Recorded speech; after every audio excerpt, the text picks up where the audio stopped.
Welcome to Dragonfly Trading. My name is Carrie, and I'm a full-time Elliott Wave trader in the crypto and Forex markets. Today's video is going to be an update on Bitcoin, ETH, and XRP. I'm going to go a little faster than normal because I have a lot to go over. Remember, this is not financial advice. This is just the way that I see the market. If you are interested in becoming an independent trader yourself, and learning my entire system that is not just Elliott Wave, the link is in the description below. I have a plan for everyone. If you're just interested in live TA every day and the TA channels and the collaboration, there's a plan for you. And if you want to learn my entire system, then there's a plan for you. The link's in the description below. All right, let's get started. So we're closing a weekly candle. It is a bearish candle. Okay, you can call it a shooting star, you can call it a inverted hammer. It's pretty much the same type of candle that was here. So even though we get this kind of candle, we kind of need confirmation afterwards because as you can see, we got one here and we still pushed up higher. Okay, but it is bearish and we'll just have to see what happens here. Okay. Okay, so let's go down a little bit here. All right, so let's go over. Nope, that's the wrong one. That's the wrong one. All right.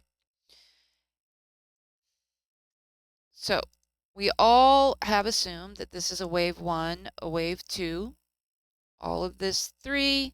We're looking for 4. Okay, is 4 here and then 5. Okay, this is something that we really need to think about.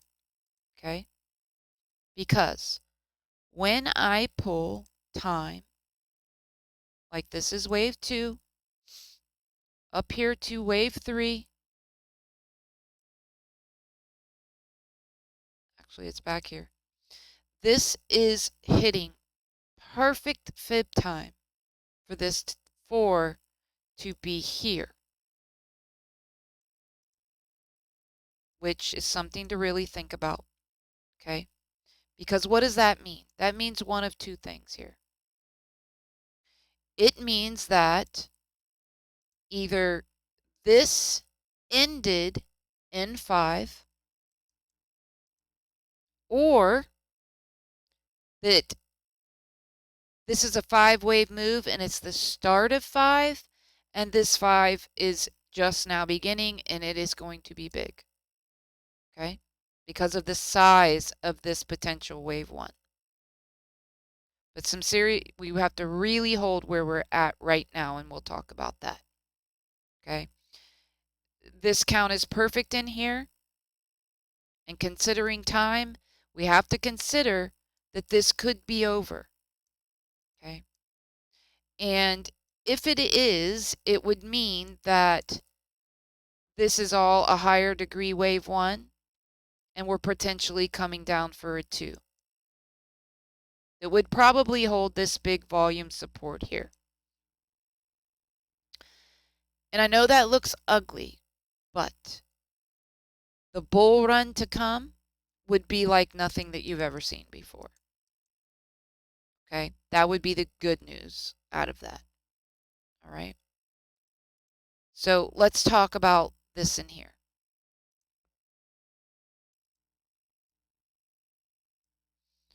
All right. So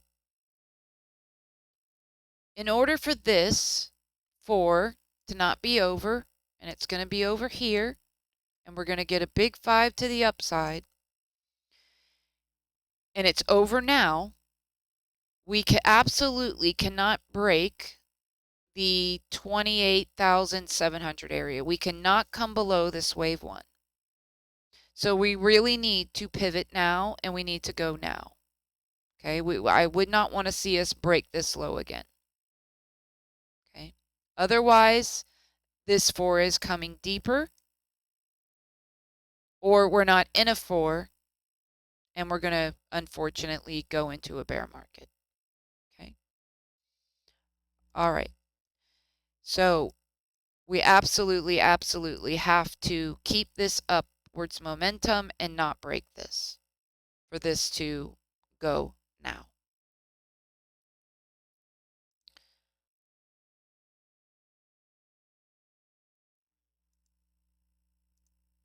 All right, the next count is the triangle, of course.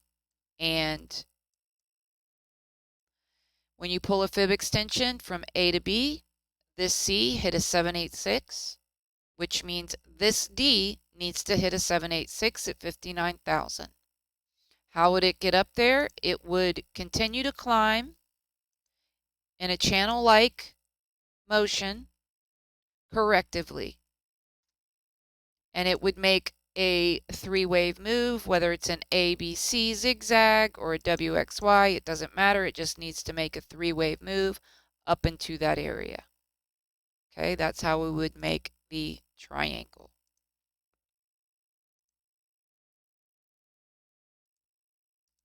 The WXY. If we're not going to hold where we are right now, and we're going to roll over, this X right here is either done or it's going to try to make itself bigger. It will make itself bigger by turning this move into a three-wave move of higher degree. Okay? Or it's done. Okay? If it's done, we're going to come down in three waves.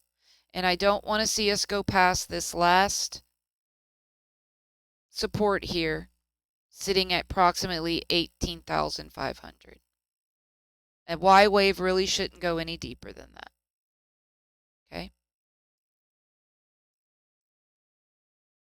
All right.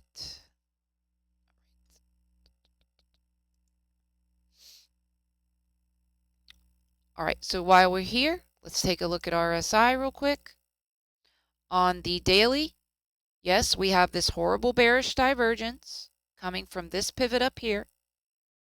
And that's why we are coming to the downside. We were rejected in the red zone.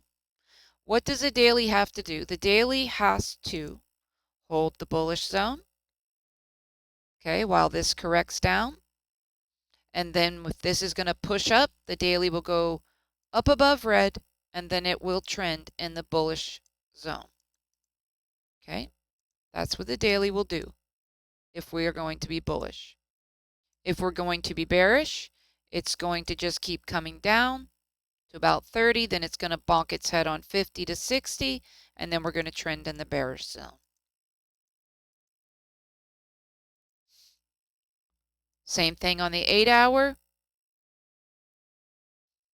We could potentially come down to the 30. We could make bullish divergence from this pivot. We're going to be bullish. We're going to push up above red. We're going to hold 50 to 40, and we're going to trend in the bullish zone. If we're going to be bearish, it's going to come on down, and then it's going to reject in the red, and it's going to trend down in the bearish zone. Same thing for the 4-hour. Exact same thing, guys. It will trend in the bearish zone, or it'll push up and trend in the bullish, okay? Let's talk about the potential counts. All right, if we're going to be bullish, we have got to make this fifth wave. We don't have a choice. We have to make it, which means we need to hold this prior degree fourth. We have to hold this box area. Worst case, we wick through and we fill the gap and we need a quick buy up. And then we need to push up for the fifth, up to 49,700. If we do not do this, we do not have a chance of doing anything bullish as far as really bullish, okay? As you can see, we are being sandwiched between this resistance and this support right now, okay? Now, I feel like that if we break this, you can see this big gap of support. That is because when we broke through this resistance right here, we just went straight up in green candles. That's because over here we had straight red candles. There was a big gap of price action here. Well, if we break through, well, we're going to do the same thing. We're going to waterfall effect because there's nothing here to support anything. So that's why I don't want to see us lose this. Okay, we really need to stay up in here and push through this resistance if we want to make this fifth wave. Now, if we make the fifth wave, we have two options. One, we turn it into a wave one. We pull back for two, and then we should go through here, this like butter, pull back for 4 and 5, and we're potentially on our way to the big fifth wave. This is what we need to do that. Or we can turn this A wave or this 5 waves into A, pull back for B, we make C. And what does that do? That would be that X wave that I talked about, where the X wave gets bigger, and then we come down for Y. Okay? Okay.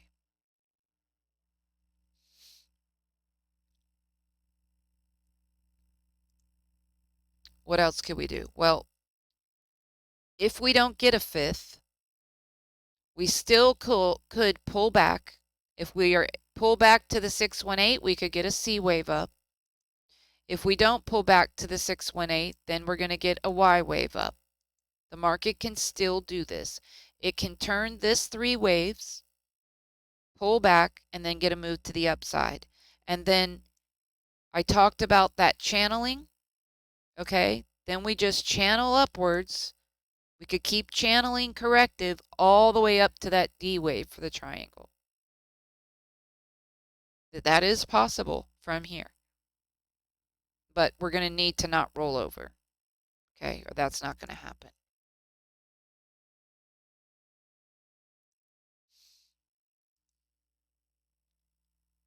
Now, there's always a bear count, of course, the one that we don't want. And what would it be? It would be that this is a wave 1, this is a wave 2, and we're going to come down for 3, 4, 5. This would be the start of something to the downside, which would mean we would potentially break this bottom. This is a 1, 2, and this is a 1, 2. I call this a nest. Invalidation for this count is breaking above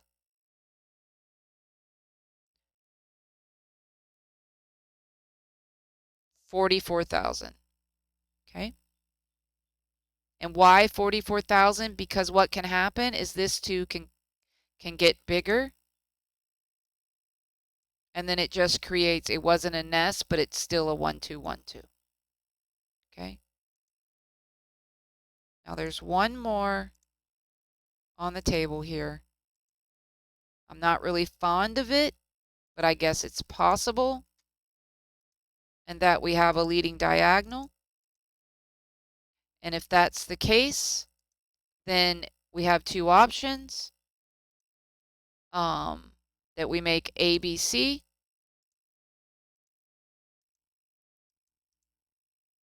Or this is a wave 1 and we're coming deeper. All right?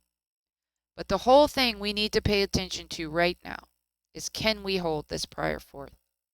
Can we not break through this gap? Can we wick into it and then go up? That's it. That's what we got to do, guys, if we want to be bullish. All right, let's move over to ETH real quick here.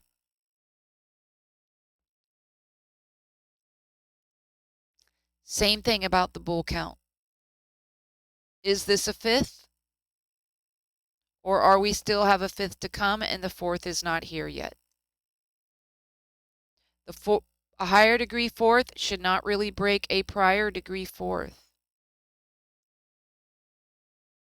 So coming deep, I would really think that this was a fifth and it was the end of something. And now we're starting something bigger to the downside. Okay. If we're going to hold here, and this is going to be our fourth, and we're going up for a fifth from here,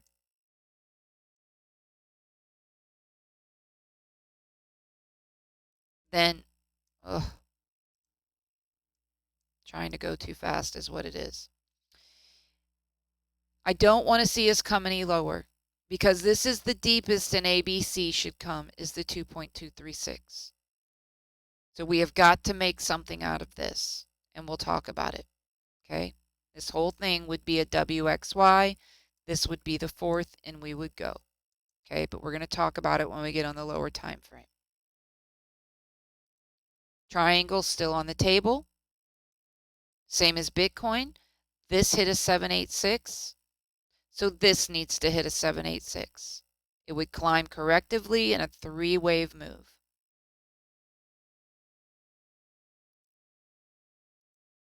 Same as Bitcoin, WXY count. It's where this is made an X wave, and then we're coming down for a Y.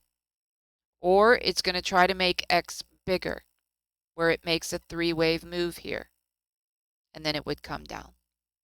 Okay? Could come down to any one of these fib extensions. Come down to $1,500, $1,200, $1,000. We'd still kind of be in our wave 4 territory. Okay?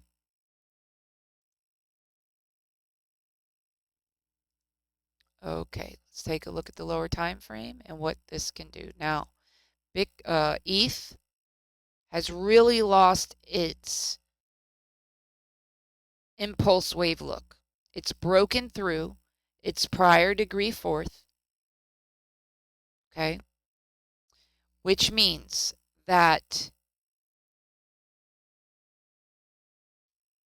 the only hope that it has is that it's making an expanding diagonal, and expanding diagonals are pretty rare.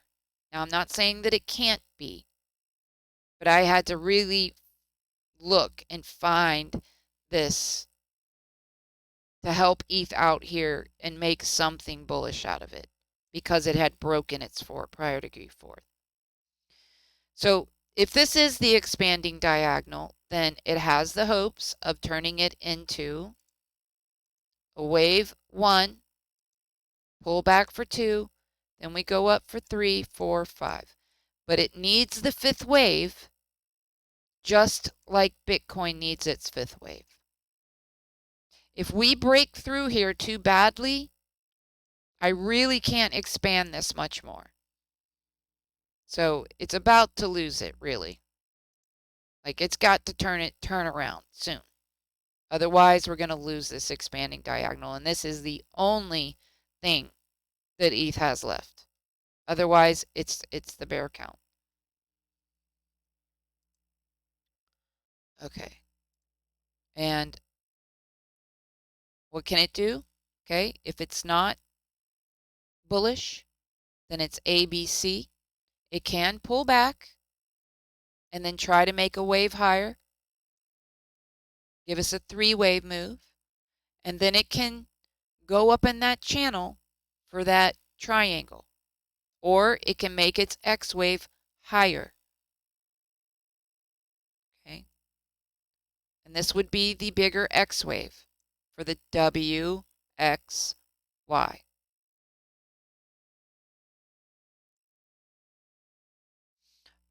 Otherwise, then the bear count, unfortunately, is that we are coming down in a 1, 2, we're going to get a 3, 4, 5, and we're on our way bearish. Okay. All right, let's move over to XRP. And I know this video is getting a little long. Bear with me, though. All right, XRP, this is a weird one, right? I mean, look at all this overlap.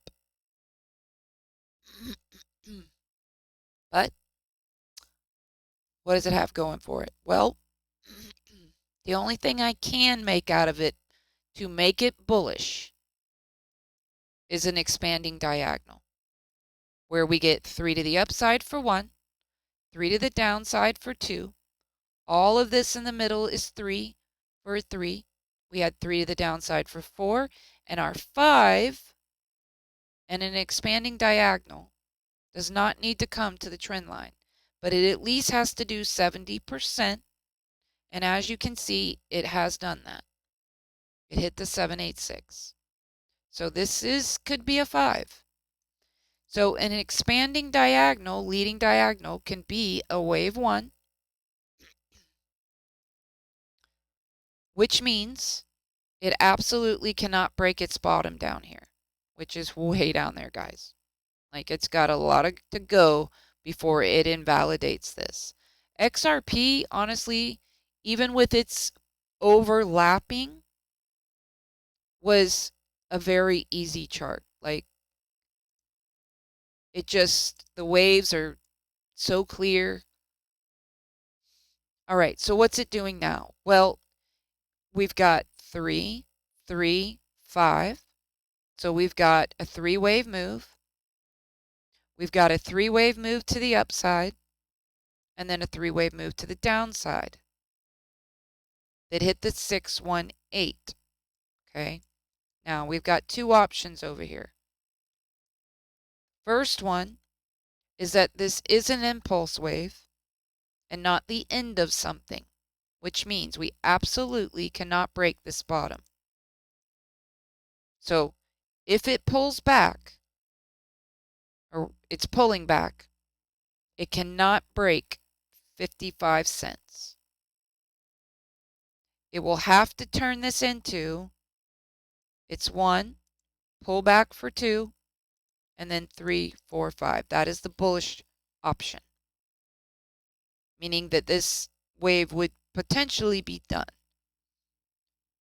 Or this is not the case, and this X wave is over here, and our Y is not done. And this is the way that I am more leaning. Okay, because it really does look like a little flat in the middle, like we have a leg, a connector, and then we need another leg, and it would probably take us right down into this support, and it would be the buy of the century, because it would mean that this is a 1 and this is a 2. Even if it's an A and a B, it would mean we're getting a gigantic C. Okay, so that's the options for XRP. And I hope you enjoyed this video, and I will see you in the next one. And I just want to thank everyone again. I know I say this every video, but the comments have been just so thoughtful, so wonderful, and I just want to say thank you again. And I love each and every one of you. Have a wonderful Super Bowl Sunday.